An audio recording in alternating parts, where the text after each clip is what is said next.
do YouTube, bem-vindos sejam todos. É hora de descoisar as coisas que estão coisadas, é hora. Olha lá, o tema da nossa reunião é: só o eleito pode crer, e nem todos entenderão. Vou repetir: só o eleito pode crer, e nem todos Opa, é esse mesmo tema? Peraí, eu estou no lugar errado então. Ah, tá, perdão meus irmãos aí, perdão. A revelação da graça de Deus não é para todos. É uma continuação da mensagem de quarta-feira. Perdão. A revelação da graça de Deus não é para todos. Olha lá, livro histórico de Marcos. Marcos não é evangelho, é livro histórico. Livro histórico de Marcos, capítulo de número 4, versículo 11 e 12. Ele lhes respondeu, Jesus, tem um 10, volta o 10 só para não ficar. Quando Jesus ficou só, os que estavam junto dele com os 12, o interrogaram a respeito das parábolas. 11. Ele lhe respondeu, Jesus respondeu: a vós outros vos é dado conhecer o mistério do reino de Deus, mas aos de fora tudo se ensina por meio de parábolas. 12. Para que vendo vejam e não percebam, e ouvindo ouçam e não entendam, para que não venham a se converter, olha, e haja perdão para eles. Vamos fazer uma breve confissão. Senhor, eu te louvo e eu te exalto, porque tu concede a nós, meros mortais na carne, a fazer uso de uma porção da tua santa palavra.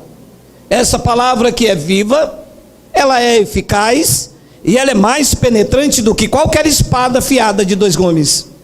Esta manhã, uma vez mais, eu te peço que tu me uses, porque eu vou usar a tua palavra. E a igreja de Cristo reunida em vários lugares do mundo, digam amém. Amém. Olha,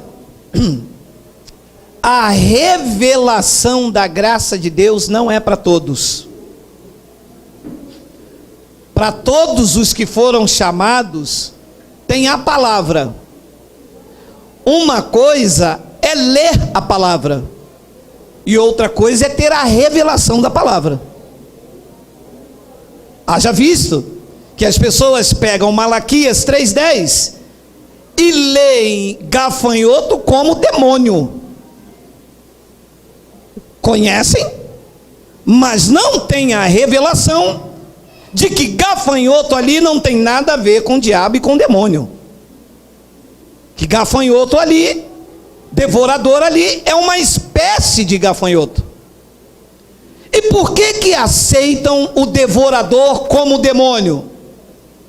Porque não foram chamados para isso.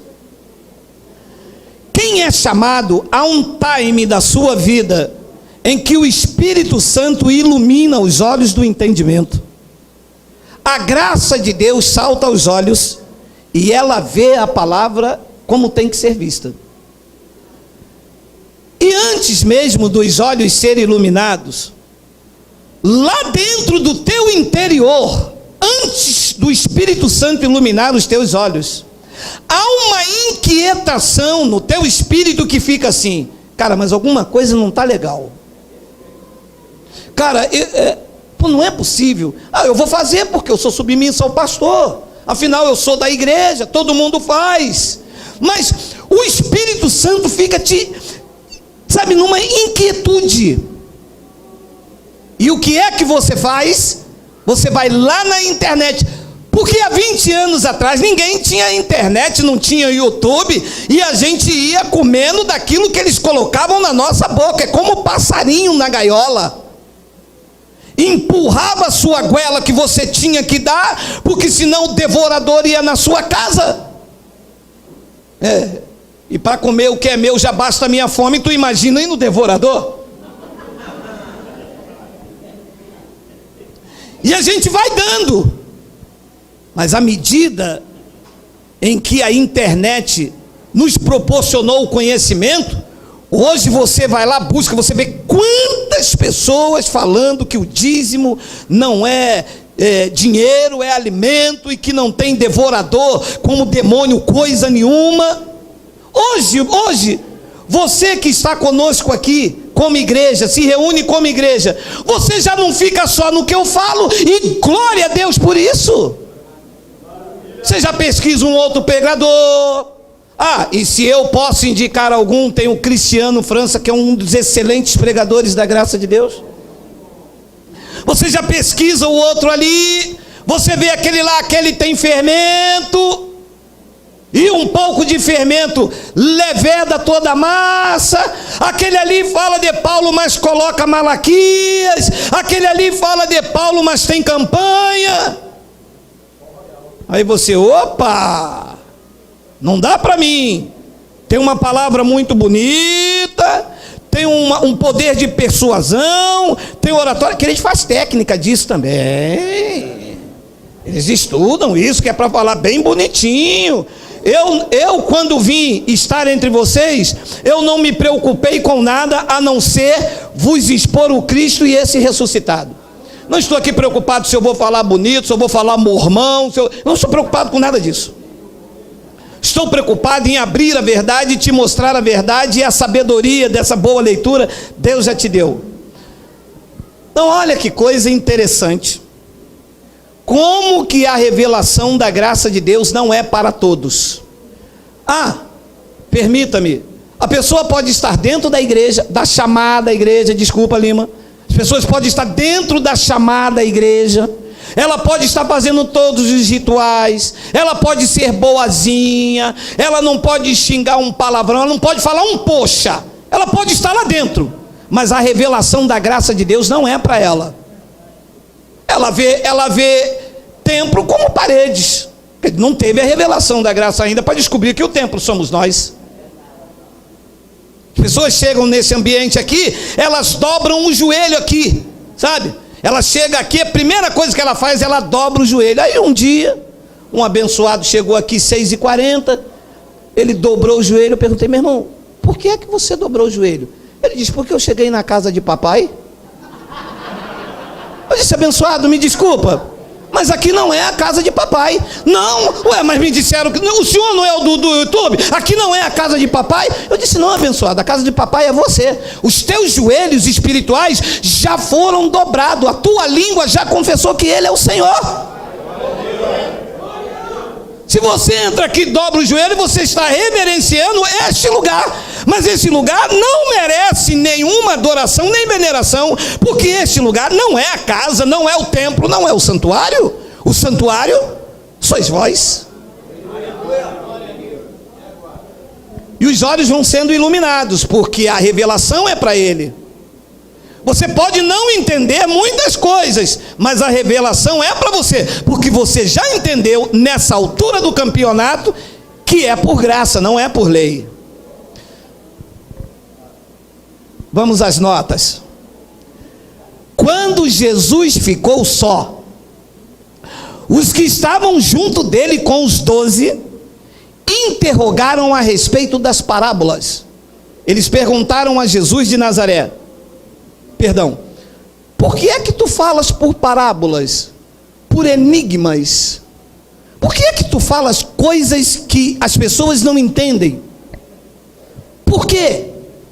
E ele então respondeu, olha lá, ele lhe respondeu, a vós outros, que estão com ele, que estavam ali junto, a vós outros é dado conhecer os mistérios de Deus, mas aos de fora, os que não estão numa vida com Cristo, os que não estão com Ele, tudo se ensina por meio de parábolas. Preste atenção, parábola não é para quem tem vida com Deus, parábola é para quem está fora do contexto igreja, igreja não templo, mas igreja reunida, igreja edificada, arraigada, presa nele como cabeça. Não se ensina parábolas, não se fala em enigmas com quem está junto de Cristo. As parábolas e os enigmas são para os que estão fora do convívio da graça. A igreja está cheia de parábolas. A igreja está cheia de mistério, porque não tem a revelação da graça de Deus. E falando por parábolas, pode-se falar o que quiser. A igreja adora contar a parábola das 10 virgens, e ali em cima eles montam um palco do engano. Porque você está sem azeite, tem que ir comprar azeite. Está escrito aqui ou não está? A pessoa está. Então você tem que comprar azeite. E aonde que compra? O pastor Manassés tem. E quanto é o azeite do pastor Manassés? Cada vidrinho é 50, o consagrado 100. Agora aquele que ele levou para o monte, esse é 150. Não falha, a hora que Jesus voltar você vai. E quem não tem revelação, bebe disso, come disso, faz isso. Centenas e milhões de pessoas nessa hora estão dentro desses locais aí, verdadeiros alçapões, comprando fita, garrafa d'água, óleo ungido.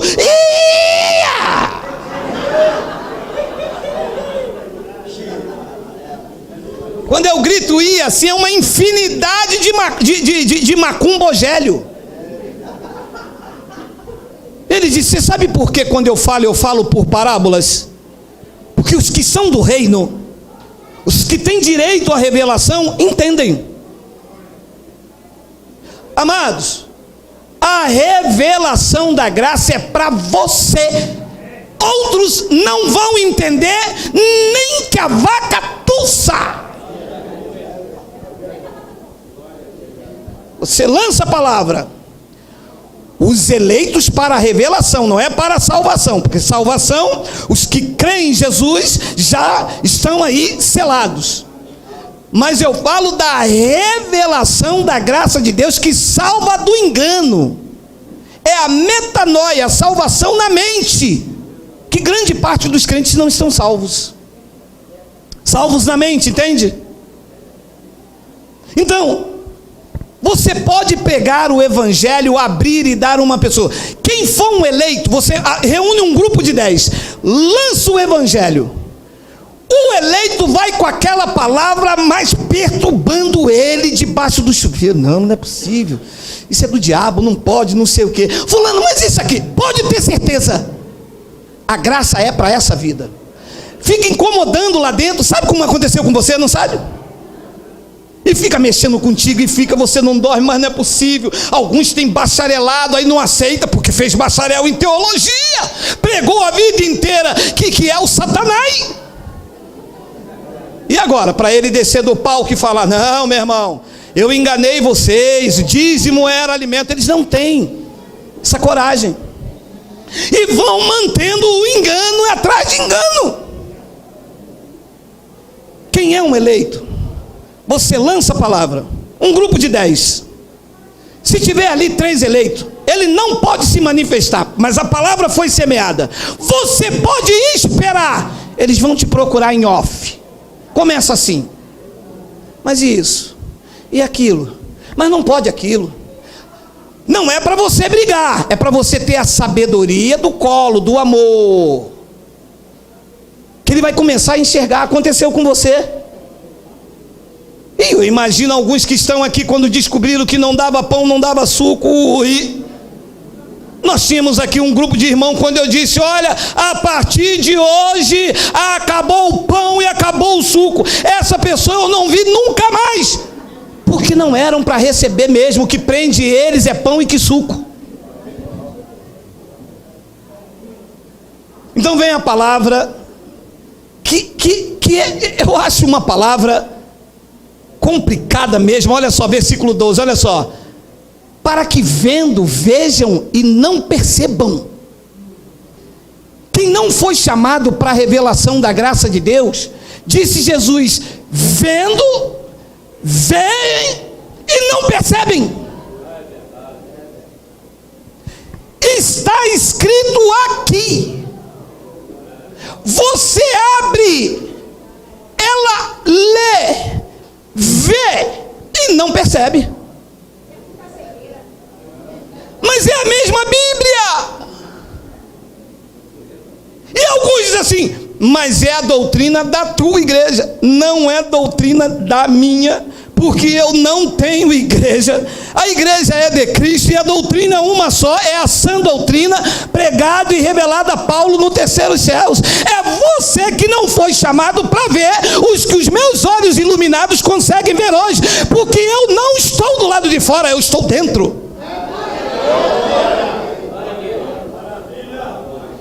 Eu estou fora do sistema que coloca véu, mas eu estou dentro do contexto, inserido como igreja. Então diz que eles veem ou vejam e não percebam. Olha, e ouvindo, ouçam e não entendem.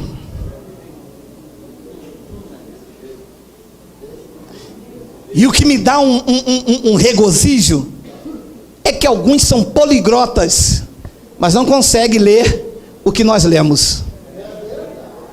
Alguns são mestres. Jesus disse a Nicodemos: cara, tu és mestre em Israel e tu não sabe nem o que quer dizer um homem tem que nascer de novo.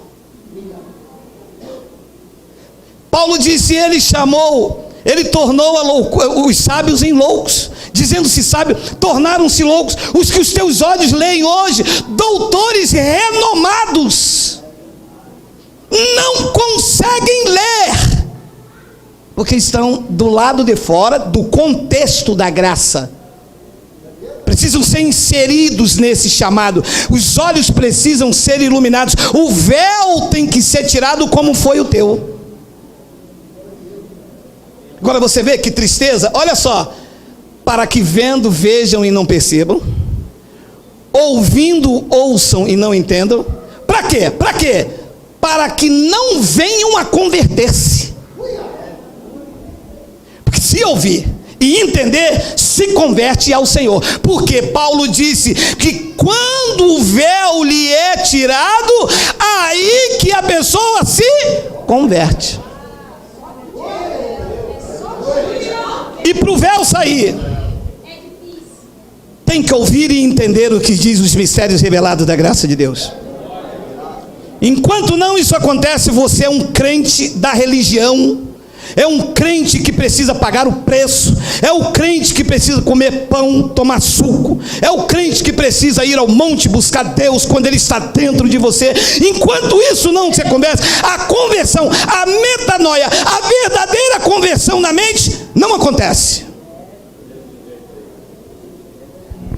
Para que vendo vejam e não percebam, e ouvindo ouçam e não entendam, para que não venham a converter-se e haja perdão para eles. Você já viu uma pessoa que não tem perdão para eles? Você já viu? Você sabe como é que é uma pessoa que não tem perdão? Sabe como é que é? É aquela pessoa que vive pagando um preço. É aquela pessoa que se acha culpada diante de Deus. É aquela pessoa que acha, porque esse mês não deu dízimo, está acontecendo. Está vendo? Está vendo? Eu dava o dízimo direitinho. Está vendo? Eu não dei esse mês, fiquei resfriada. Ah, você não queria ficar resfriada não, fia? Ué, porque o ser humano uma hora vai ficar resfriado. Então, a pessoa vive debaixo disso, porque ela não foi posta para isto. Você sim, você foi posto para... Meu amado, eu vou lhe dizer uma coisa para você com sinceridade. Eu posso nem te ver aqui nos próximos domingos, que eu ameacei jogar água de vocês em off aqui. Mas uma coisa eu tenho certeza: para a lei você não volta. Mas não volta mais os que veem, entendem. Os que entenderam que quem vive debaixo da lei vive debaixo de maldição, nunca mais voltam para a lei. Você pode ficar sozinho lá na sua casa comendo pão com ovo, mas para a lei você não volta. Ele iluminou os teus olhos, amado. Ele iluminou os olhos do teu entendimento. Ele te arrancou da maldição da lei e trouxe você para o império, para o reino do Filho do seu amor. Mas é que infelizmente muitas pessoas não foram postas para isso, vão morrer dentro do sistema. Infelizmente. Pode abrir pode mostrar Efésios, pode mostrar Romanos, pode mostrar Hebreus, pode abrir Tessalonicenses. Se Deus não abrir a mente, não adianta abrir Bíblia. Eu vou repetir: se Deus não abrir a mente, não adianta abrir Bíblia para o crente. Deus tem que abrir a mente, o entendimento. Aí sim, quando você falar, eles se convertem. Aí sim.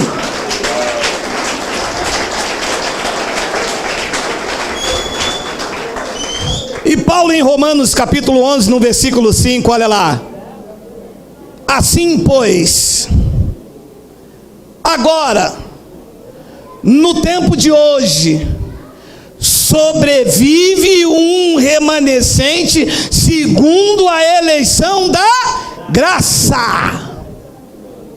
No tempo de hoje, disse Paulo lá, na primeira era cristã, sobrevive um remanescente segundo a eleição da graça, que não tem nada a ver com judaísmo, com pagar preço, com religiosidade. O remanescente segundo a eleição da graça. E ele diz no versículo 6: ora, se é pela graça, já não é pelas obras, do contrário, a graça já não é graça. Então, para ser um remanescente da graça, não pode ter obras da lei, não pode ter sacrifício, não pode ter Páscoa judaica, não pode ter banho nas águas, não pode ter, não pode, senão não é graça. Ora, se não é graça, ainda não teve a metanoia, ainda não teve a conversão na mente, e você então está em pecado, está com consciência ferida, porque Deus vai fazer isso, Deus vai soltar a mão, Deus vai me castigar, eu acho que Deus está me disciplinando, Deus não vai gostar, Deus isso, Deus aquilo. A culpa está sempre ou em Deus ou em você, porque não é graça. Tem obras. Então, se tiver obras, já não é graça. Graças a Deus.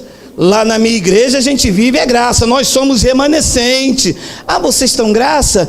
E aquele versículo que o pastor colocou lá de Deuteronômio, aplicando em vocês? Ou ele colocou aquele versículo para instruir, ou para aplicar em vocês? Para aplicar em nós, é a palavra. Então não é graça, Deuteronômio é lei, Malaquias é lei. Então ele diz, se é pela graça, já não é pelas obras, do contrário, a graça não é graça. 7. Que diremos, pois? O que Israel busca, a lei, os que estão debaixo dela, isso não conseguiu, mas a eleição, os da graça, o alcançou. E os demais que não estão debaixo da graça, foram endurecidos. Depois ele diz no versículo de número 8, olha aí, como está escrito: o diabo deu espírito de entorpecimento. Vocês sabem o que é um crente entorpecido? Sabe não? É como você vivia antes dessa palavra te alcançar. Jejum de Daniel, você não ia? Entorpecido. Campanha de culto de libertação total, entorpecido. Porque estavam te dando algo que não estava na Bíblia. E por que você fazia? Os teus olhos não eram iluminados, você estava entorpecido. Você via, não percebia. Ouvia, não entendia. E o que se falava aqui, você fazia aí. Por quê? Porque diz que foi Deus que lhes deu espírito de entorpecimento. E Deus fez mais o quê? Olhos para não ver e ouvidos para não ouvir, disse Paulo no seu tempo, até o dia de hoje. Paulo, me desculpa, porque você já cumpriu o teu ministério, combateu o teu bom combate, e eu estou aqui pregando a graça. Até o dia de hoje também, Paulo. Eles têm olhos para não ver e ouvidos para não ouvir. E quando você diz um crente, você é um eleito de Deus, ele diz, eu não. Eu tenho que pagar o preço, porque se eu não fizer a minha parte, Deus não faz a dele. Entorpecido. Está entorpecido com doutrinas humanas. Pode bater em você que você não sente a dor. O pastor está te castigando, te disciplinando, te botando no banco, você não sente dor. Está entorpecido. Sente nada. Minha irmã, mas é por graça. Não, eu sei, todos nós fomos salvos por graça. Eu até alcancei uma graça esta semana, mas não é esta graça, é a graça libertadora, é a graça que vai na divisão da alma e do espírito, é a graça que revela a tua posição em Cristo, é a graça que te mostra a realidade do Evangelho, aquilo que Cristo fez por você na cruz. É esta graça que tem que entrar na divisão da alma e do teu espírito. Como está escrito, disse Paulo, Deus lhes deu espírito de entorpecimento. Ui, eu não recebo esse espírito. Eu já estive debaixo desse espírito. E o homem aqui na frente de terno e gravata, e ele comprava o terno mais caro, porque era eu que pagava junto com os meus irmãos em Cristo. Ele poderia comprar um terno lá de Hugo Boss, 12 mil reais, que quem pagávamos era nós. Ele poderia comprar uma casa, um carro importado lá, porque quem pagava o seu salário éramos nós, salário de 100, 150 mil, para pregar uma mentira que nunca iluminou os nossos olhos. E estávamos debaixo de um espírito de entorpecimento, e diz que olhos para não ver e ouvidos para ouvir até o dia de hoje. Pois Paulo diz no versículo de número 9, e diz Davi, olha os que debaixo da lei, torne-se-lhes a mesa em laço e a armadilha em tropeço e punição. Isso é quem vive debaixo desta lei. Isso é quem vê e não percebe, quem ouve e não entende. Olha, torne-se-lhes a mesa em laço e armadilha, em tropeço e punição. 10, escureçam-lhe os olhos para que não vejam, e fiquem para sempre encurvadas as suas costas. Agora Paulo citou Davi, eu também vou citar Davi, porque é assim que eu vejo muitos crentes que veem e não entendem. Mas a vida é sempre aquele desespero, é sempre uma vida de ameaça, com as costas encurvadas, com cargas, com fardos pesados que os pastores colocam, mas eles mesmos não querem mover nem com o dedo. E toma sacrifício, e toma isso, e agrada a Deus, e vai no monte, e faz jejum, e busca, e campanha, e carrega a pasta, e limpa sapato, e carrega, e guarda os filhos do pastor, e toma conta das filhas, e o crente fica para lá, e o crente fica para cá, e as costas. A paz do Senhor, meu irmão, a paz do Senhor, vaso. Vaso. Você não é escravo, Gálatas 4, 6, 10. Não quero ver.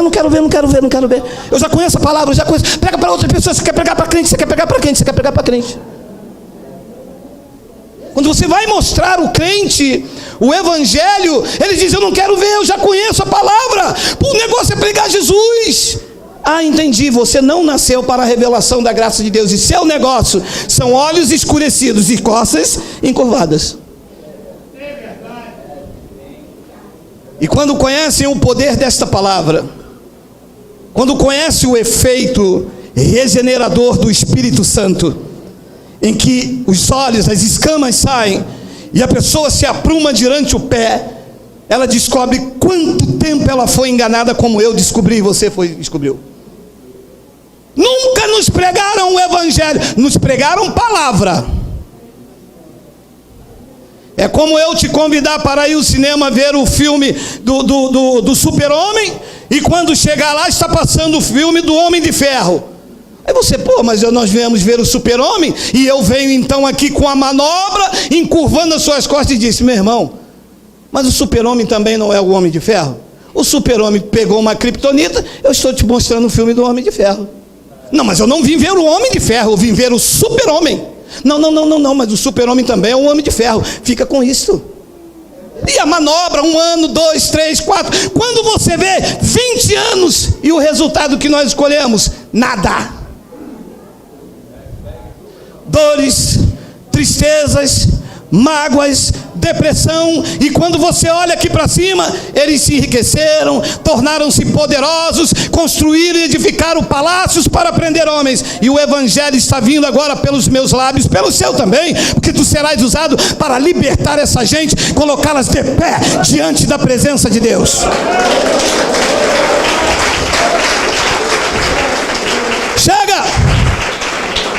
Chega de manobra. Chega de opressão nesse país. Chega de costas encurvadas. chega de falsos pregadores, chegam de se enriquecer em nome de Deus. Os dias de vocês estão contados.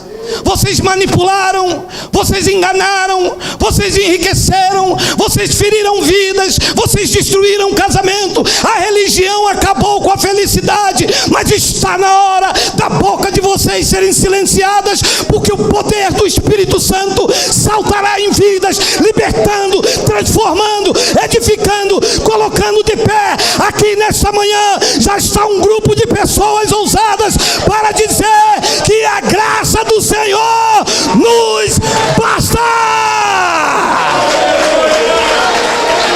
Chega!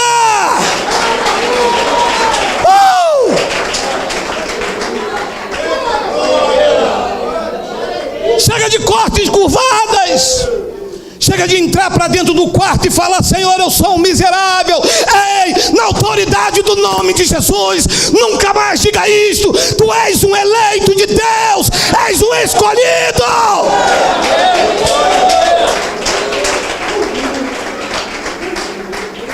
Pessoas que estão presas no calabouço da sua alma, pessoas que nunca mais se levantaram depois de uma decepção amorosa, pessoas que se entregaram a feridas para aqueles que deveriam amá-las e cuidá-las delas, pessoas que quebraram, estão falidas dentro do local chamado igreja. Mas a unção do Espírito Santo nesta nação vai colocar vocês de pé e mostrar a vocês que em Cristo vocês são mais do que vencedores.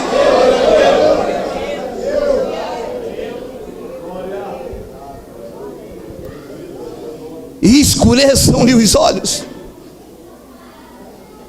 Como é triste ver os meus irmãos em Cristo, pessoas que deveriam reinar em vida, estão com as suas trincheiras armadas. Você chega perto de uma pessoa dessa, ela já vê demônio em tudo. Ela já diz que você está desviada, e que você agora é um desigrejado, e que você não tem comunhão com o Pai, porque agora você não come pão. Olhos escurecidos. A comunhão já está plena, porque aquele que se une ao Senhor é um espírito com Ele. Cristo em nós é a esperança da glória. Não vivo eu, mas Cristo vive em mim. Quem vive em mim não precisa me visitar. A comunhão está plena, você recebe.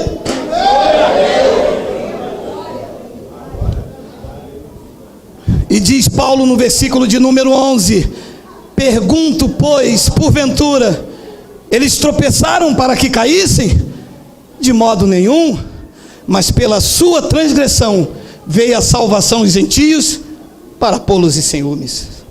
Paulo diz: eles tropeçaram então, para que Deus mandasse espírito de entorpecimento, para que eles fiquem caídos nesse estado letárgico?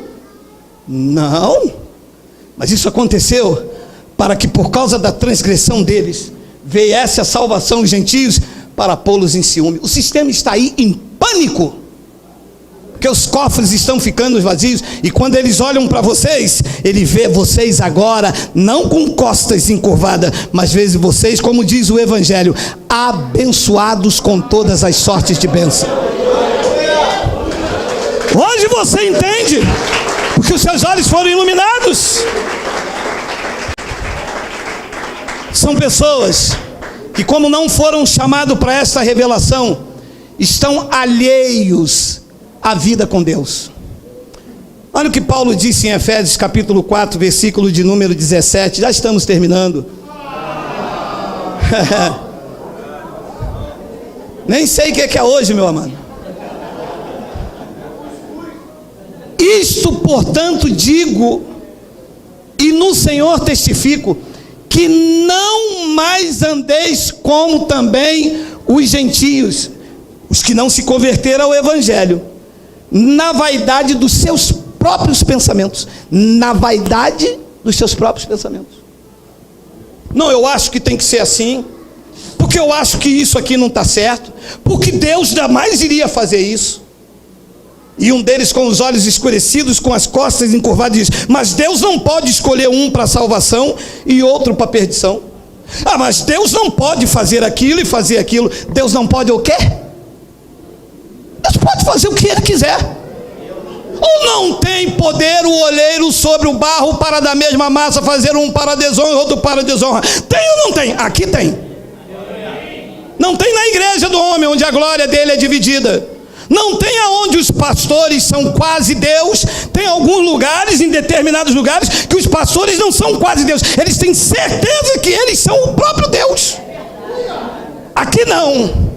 Aqui o homem é homem, e a glória e a honra é dado a ele. Aqui ele é Deus sobre todos. Ele faz o que ele quiser e ponto.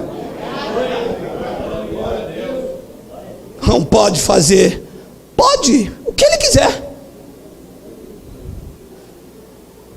Na vaidade dos seus próprios pensamentos. 18. Obscurecidos de entendimento, alheios à vida de Deus, por causa da ignorância em que vivem, pela dureza do seu coração. Uia!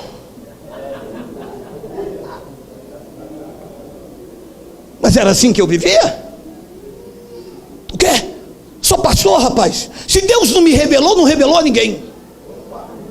Aí quando não era eu, era alguém. Não falou com o pastor ainda? Está escrito lá, mas o apóstolo revelou no altar? Autor? Revelou? Então é melhor a gente ficar naquilo que aprendemos. Obscurecidos de entendimento, alheios à vida com Deus. Alheio, está fora, está estranho. Não sabe o que é ter uma vida com Deus pura, sincera, verdadeira. Está alheio a isso, está alheio a tudo isso. Ele conhece e sabe muito bem da doutrina do homem. O que o pastor mandar fazer, ele faz, porque se não fizer, ele é disciplinado. Ele senta lá no banco da vamos falar chique, banco da fica sentado lá atrás. O pastor não mandou fazer, o pastor não falou. E Paulo disse, meu amado, isso é triste ou não é? É triste. Eu amo a Jesus, mas não dei o dízimo esse mês, ele vai soltar a mão sobre mim. Então sai fora, cara. Obscurecidos de entendimento, alheios à vida de Deus. Mas por que uma pessoa fica alheia à vida de Deus? Por quê? Que ela não sabe o que Deus fez por ela, não conhece o amor, está alheio, está estranho. Por quê? Por causa da ignorância em que vive. Sabe quantas pessoas vivem numa ignorância espiritual? Não conhece a sua herança, não conhece a sua posição, não sabe nada sobre batismo. A pessoa não sabe sequer o que quer dizer a palavra batismo. Mas senta dentro de uma igreja, a primeira coisa que ela quer fazer é passar para crente. E no entendimento dela, como é passar para crente? Tomar um banho de piscina, cada mergulho é um fresh.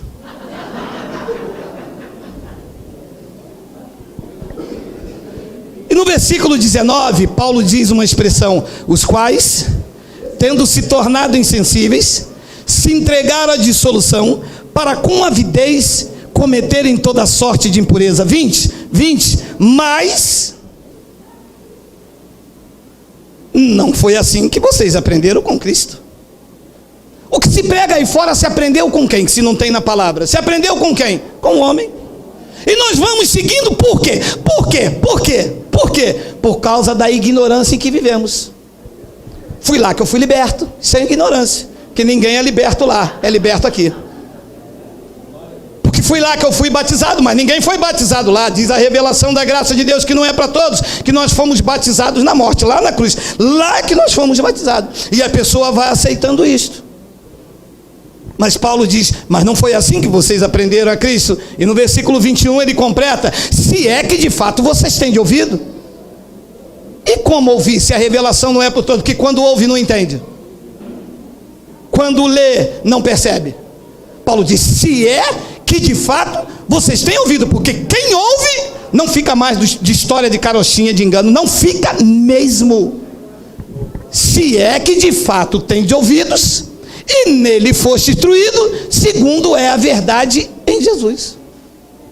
Amados, infelizmente, o que falta nesta nação, e quando eu digo a nação santa, o povo de propriedade exclusiva de Deus, é ter olhos iluminados, é ler o Evangelho. Se você lê o Evangelho, você já está no lucro. Depois você vem e eu te revelo aquilo que você leu. Olha o que diz Romanos 10, versículo 1 ao 4. Olha só.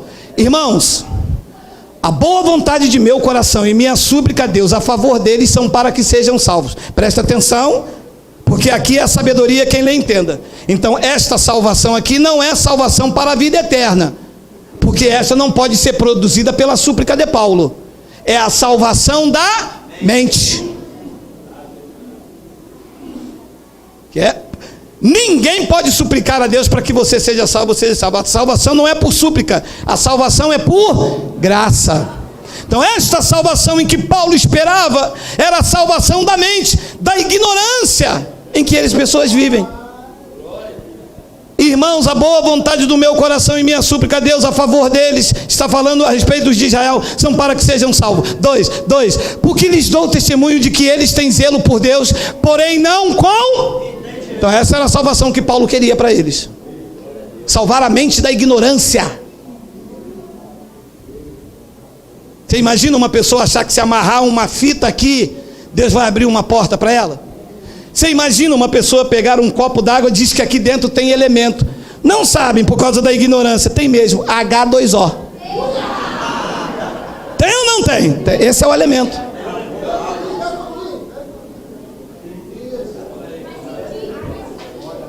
Mas como vivem na ignorância, acham que nesta água aqui que passou pela mão do homem tem uma cura, tem um poder miraculoso, quando Deus não salva nem por pau, nem por pedra, nem com água. Ele salva e liberta pela sua graça. Não há um homem nesta terra que pode curar ninguém, amado. Homens não curam.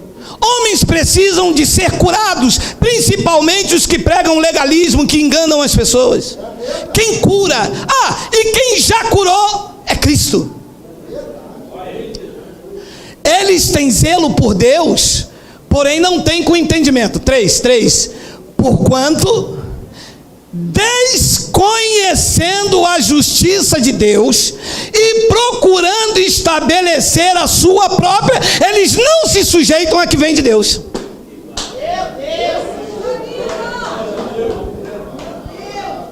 Desconhecendo a justiça de Deus, porque lá naquela cruz, os judeus estavam vendo um homem ensanguentado. Para nós, os gentios, lá estava sendo feita a justiça de Deus sobre as nossas vidas.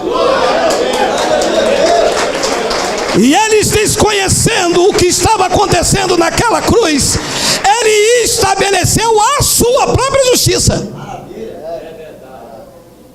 Então eles querem fazer justiça com as próprias mãos. Faz um propósito de jejum, mas isso é justiça própria.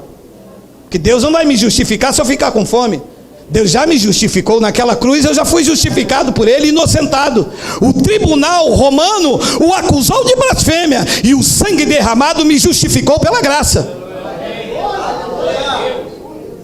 Agora eu conheço aquela justiça sobre a minha vida, porque os meus olhos foram iluminados. Eu, quando leio, eu percebo, e quando eu ouço, eu entendo. Agora, quem lê e não entende, ouve e não percebe, procura estabelecer a sua própria justiça. E quando faz isso, não se sujeita à justiça que vem de Deus. Essa reunião está sujeitada, submetida à justiça que o Messias fez na cruz.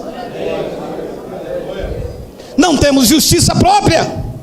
Nada do que eu faça irá me justificar, e não existe nada que Cristo fez que o homem tenha que fazer a não ser crer no que ele fez. E para que eu creia, ele mesmo me deu o dom da fé, porque tudo vem dele, para ele e por meio dele. Até para eu crer, ele me deu fé.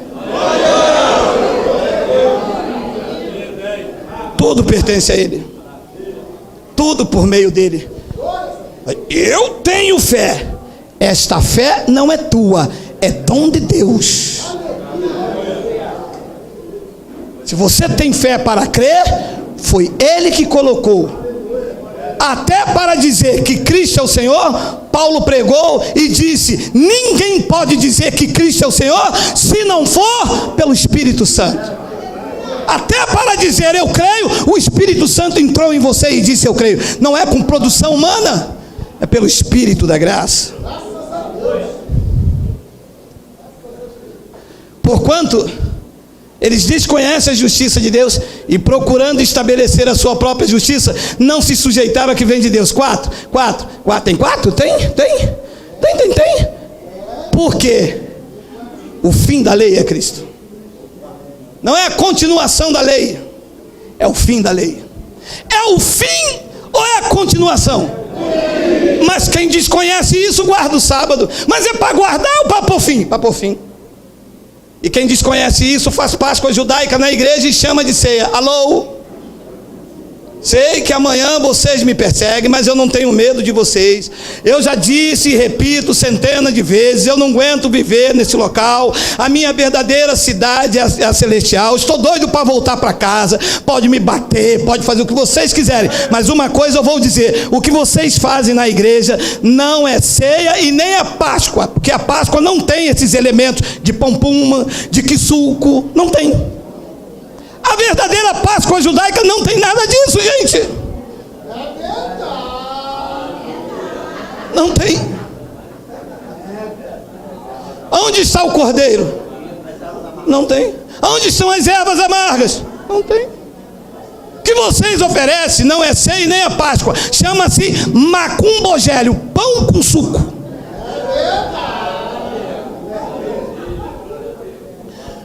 Porque o fim da lei é justiça, o fim da lei é Cristo, para a justiça de todo aquele que duvida. É justiça para quem? Quem crê aqui, diga Abba, Pai.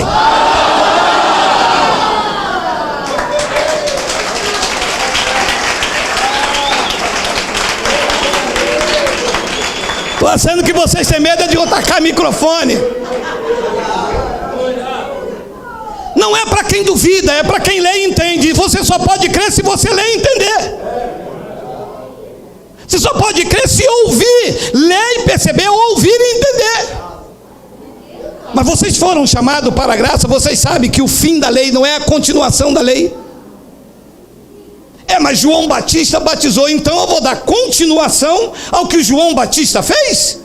Não, ele veio preparar o caminho do Senhor. O cordeiro deveria ser lavado até as entranhas, diz o livro de Levítico. E como ele veio preparar o caminho do Senhor, ele mergulhou o cordeiro de Deus que tira o pecado do mundo.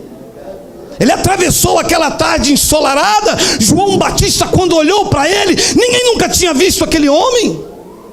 As pessoas, quando olhavam para ele, balançavam a cabeça.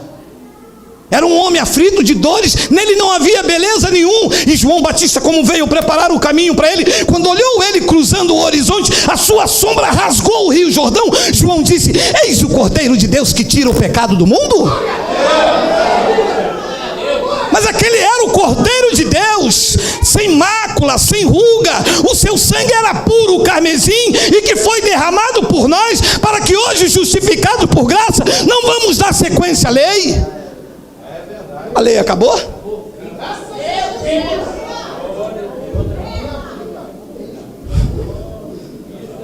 Esse é o fim da lei. E quando você lê e não entende, quando você ouve e não percebe, você vai obscurecendo os desígnios de Deus. Os pastores obscureceram os desígnios de Deus com palavras sem entendimento. Foi o que ele disse a Jó no capítulo 38, versículo 2. Já estou acabando, 5 minutos. Depois disto, o Senhor, do meio de um redemoinho, respondeu a Jó: 2. Quem é este que escurece os meus desígnios com palavras sem conhecimento? Quem é? Quem é este? Quem são estes que estão nos altares escurecendo os desígnios de Deus com palavras sem conhecimento? Porque eles são muito sábios na sabedoria secular. Eles são muito sábios e letrados naquilo que o homem pode produzir, mas quando trazem eles para os desígnios de Deus, eles se perdem. E Deus disse: quem és tu que escurece os meus desígnios com palavras sem entendimento? Depois ele disse a Jó no versículo de número 3: cinge, pois, os teus lombos como homem, já que tu és sábio, que sabe o que eu posso fazer ou não, pois eu te perguntarei, então tu me farás saber. Se vocês sabem como é que Deus faz, se vocês são mestres em teologia, me diga então qual foi a tinta que Deus usou para pintar o céu? Me diga então as ondas infinitas do mar? Me diga então como é que ele faz, que ele chama todas as estrelas, cada um pelo seu nome? Me diz então como ele diz para o homem: até aqui tu virás e dele não passará, porque ele colocou o limite e colocou a eternidade no coração do homem. Se vocês sabem o que Deus deve fazer, porque os homens estão muito preocupados em mostrar o que eles pensam de Deus. Os desígnios de Deus diz: não, eu é que sei que pensamento eu penso a vosso respeito, e que são pensamentos de paz e não de mal, para dar o fim que vocês desejam. Mas eles não entendem isso, eles ouvem e não entendem, eles leem e não percebem, e vão escurecendo os desígnios de Deus com palavras sem entendimento. E o dono da sabedoria, que clama na rua, clama nas praças e clama na minha boca e na tua, tem transformado em loucura a sabedoria dos sábios. E dizendo-se sábios, eles tornaram-se loucos, porque eles jamais pensariam que Deus ia levantar um louco para se fazer sábio, não obscurecendo, mas revelando a grandeza dos seus desígnios. Por isso eles não esperavam, e agora eles têm que mexer na teologia deles. E disseram: mas a vida inteira a igreja deu dízimo, vem ele e tira. Eu não estou tirando nada, é vocês que nunca deveriam ter colocado. Como é que pode a igreja, o ano, a vida inteira, fizeram ceia, e ele está tirando? Eu não estou tirando, quem tirou foi ele. Paulo disse: o nosso Cordeiro Pascual já foi sacrificado. O que vocês fazem é idolatria, o que vocês fazem é uma blasfêmia. Cristo foi o nosso Cordeiro, o Cordeiro que tirou o pecado do mundo. Ele na cruz foi o nosso Cordeiro, o sacrifício perfeito.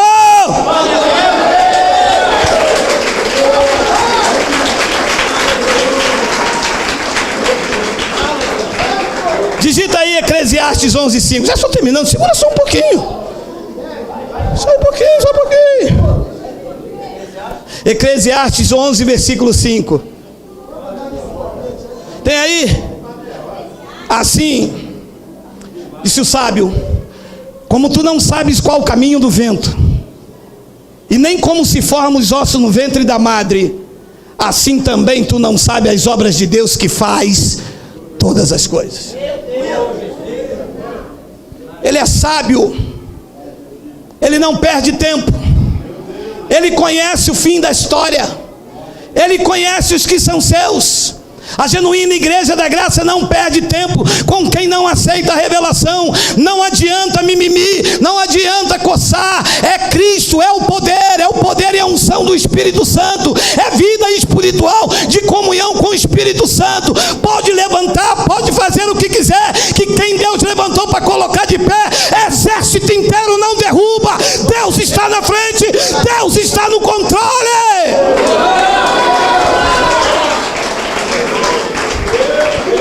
Assim como tu não sabes, tu sabes o caminho do vento? Tu sabes como se forma o osso no ventre da madre, da grávida? Assim também ninguém pode dizer porque Deus fez assim, ou que Deus faz assim. Ele faz o que quer, está revelado e eu me submeto, meu amado. Mas o Senhor não pode pregar que as pessoas são predestinadas. Posso, porque está escrito. Posso porque está revelado. E se as pessoas quiserem fazer o que elas querem, meu amado, isso já não é comigo. Então eu vou manter as pessoas no engano para mantê-las cativas? O que mantém as pessoas nesse ambiente não é a cerca, não é o muro de pedra. O que mantém as pessoas libertas aqui é o alimento que elas comem e se fartam e querem mais, porque Cristo tem mais. E Paulo se levantou lá em Roma, no capítulo de número 9, no versículo 20, no centro da adoração papal, e disse: quem és tu, homem, para discutires com Deus? Quem são vocês Quem são vocês, papas da igreja, coronéis da igreja, que se alimentaram do dízimo, da gordura e da lã? Quem são vocês para dizer que eu não posso pregar esta palavra? Quem são vocês que vão dizer que vão me derrubar? Quem são vocês? Não vos reconheço como nada. Quem és tu, homem, para discutires com Deus? Porventura, pode o objeto perguntar a quem o fez: por que me fizestes assim? Depois, no centro da adoração papal, Paulo disse lá no versículo 21, ou não tem o oleiro direito sobre a massa, para do mesmo barro fazer um vaso para a honra e outro para a desonra?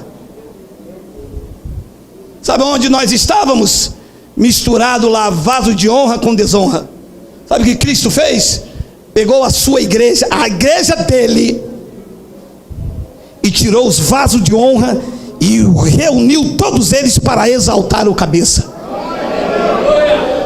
Estava todo mundo misturado, vaso de onda, vaso de barro. As pessoas iam para a igreja para negociar, trocando o Cristo por uma garrafa d'água, pedaço de sabão. Você sacudiu o crente no final da reunião assim, mas tinha lenço bordado, tinha lenço carmesim, a toalha da fogueira santa. Não, da fogueira santa não, eu nem sei.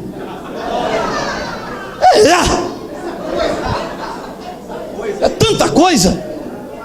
Sacode, não, você pega o cara e sacode, pega ele pelo pé assim,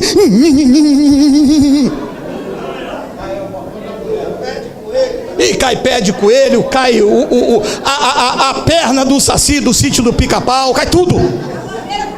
A bandeira do Flamengo? Não, meu amado, peraí. Ué, pegadinha, minha amada.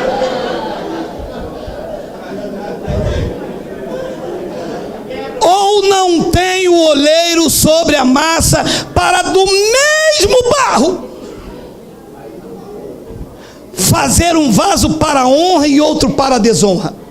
Tem ou não tem? Tem. Não, mas é que Deus não pode. Deus não pode, então eu vou escurecer os desígnios de Deus com palavras sem conhecimento. Deus não pode, porque Deus é amor, porque é isso, porque Ele está lá no céu, e do seu lado o seu filho Jesus, e vem a sua mãe Maria, e você pede para Maria, nossa Senhora.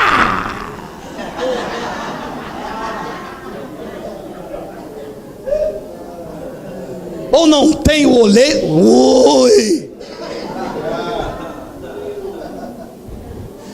Para do mesmo barro. Você sabe, se refere a Eva, tá? Que lá do ventre de Eva saiu um vaso de honra, Abel, e saiu o vaso de desonra, que era Caim. Paulo disse: Deus pode ou não pode? Pode. E as pessoas ficam discutindo com Deus, obscurecendo a sua sabedoria com palavras sem entendimento. E depois Paulo diz no versículo número 22, que diremos, pois? Se Deus querendo mostrar a sua ira, Deus tem ira.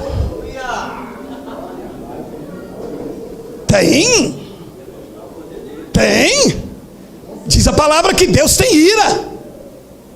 Só que não é para mostrar em mim, a você que é filho. É para mostrar nos vasos de perdição, naqueles que ouvem, não percebem, e ouvindo, não entendem. Diz que Deus, querendo mostrar a sua ira e dar a conhecer o seu poder, Ele suportou com muita longanimidade os vasos de ira que estão preparados para quê?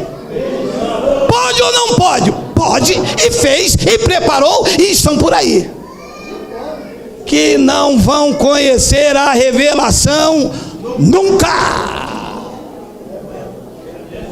Em especial alguns que estão aqui atrás, que pegaram o gostinho do vil metal, que vivem se banqueteando nas suas festas, nódoas à luz do dia, que vivem gastando o dinheiro sofrido do povo que ama o Evangelho, que vivem por aí com seus iates, com suas mansões, com seus seguranças armados, principalmente esses, porque para mim são vasos de ira que estão preparados para a perdição.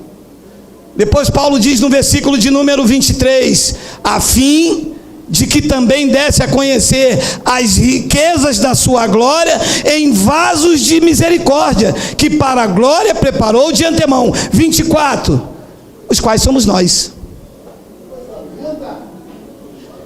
também não só chamou dentre os judeus, mas também dentre os gentios.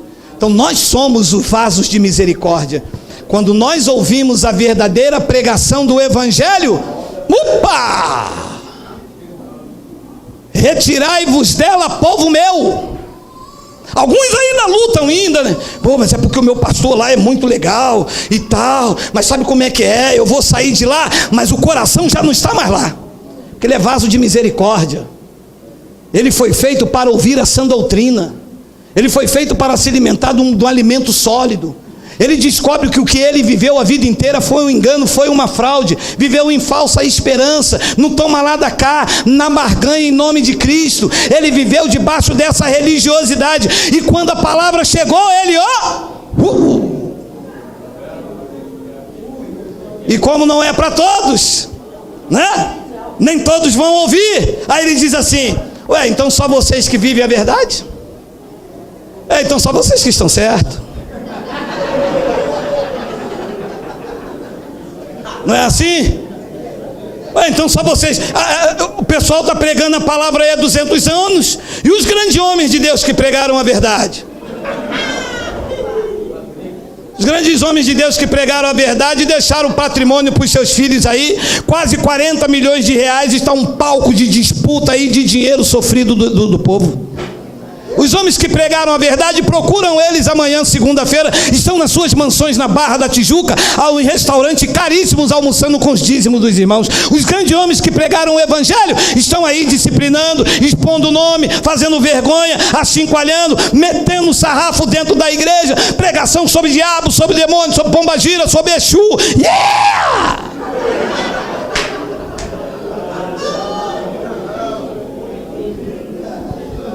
Nós somos vasos de misericórdia. Estávamos lá, mas não pertencíamos a esse lugar. O teu espírito gemia.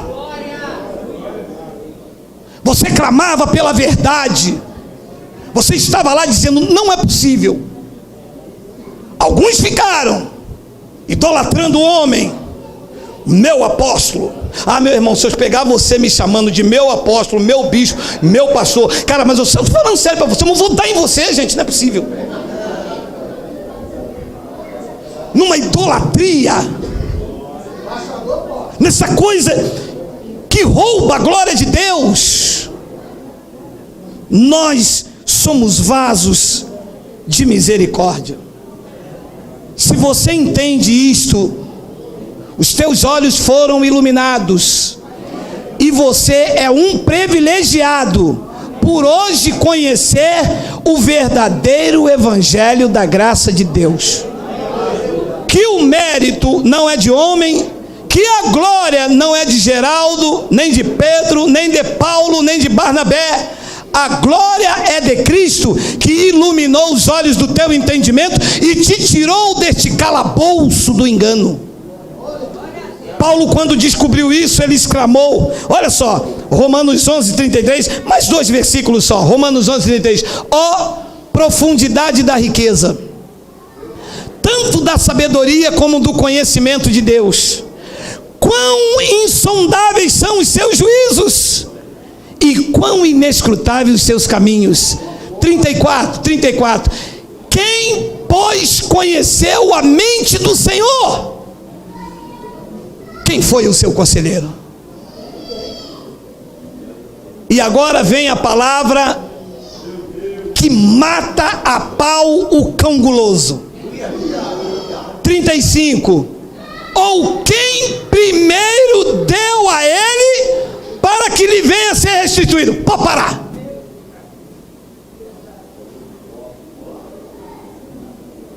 Quem foi que primeiro deu a Deus para depois Deus ter que dar a ele?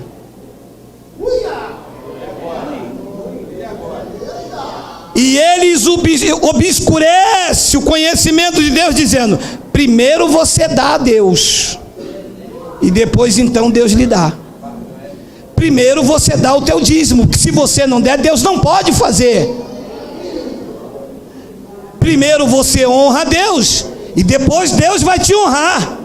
Como é que você quer que Deus te dá, se você não dá a Ele primeiro? Então você está obscurecendo o conhecimento de Deus com palavras sem entendimento, porque Paulo, quando veio do altar lá de cima, perguntou: quem já deu alguma coisa a Deus? Não, volta a outra tradução, Ara. Ou quem primeiro deu a ele para que lhe venha a ser restituído? Quem? Me apresente um. Quem é que tem condição? Apresente-se os teólogos e os doutores da igreja, que o burro com a 4ª série quer saber qual dos senhores na vossa sabedoria pode me apresentar alguém que primeiro deu a Deus, Deus ficou devendo e depois pagou. Quem é? Quem?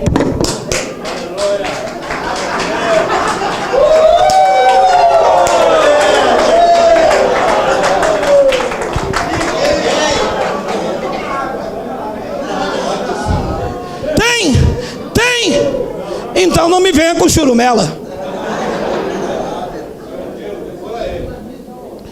34 não é 36. Quem, pois, conheceu a mente do Senhor? Quem foi o seu conselheiro? Vocês estão querendo ser conselheiro de Deus? Vocês estão querendo dizer para o povo como é que Deus age? Obscurecendo o conhecimento de Deus com palavras sem sabedoria. Este povo aqui não vai fazer barganha. Este povo aqui ouviu e entendeu, leu e percebeu, e sabe que é por graça, sabe que a honra e a glória pertencem a Ele. Se Ele quiser fazer, Ele faz. Se Ele não quiser fazer, Ele não faz. Porque nós não adoramos e o servimos pelas coisas que Ele tem feito. Nós adoramos e servimos porque Ele nos chamou para isto. Somos adoradores. Ainda que Ele me mate, nele eu confiarei. Eu sei que o meu Redentor vive. A mulher de Jó disse: amaldiçoa o seu Deus e morre. Jó respondeu: assim como diz uma louca, assim dizes tu. Receberíamos o bem de Deus e não o mal. O Senhor Deus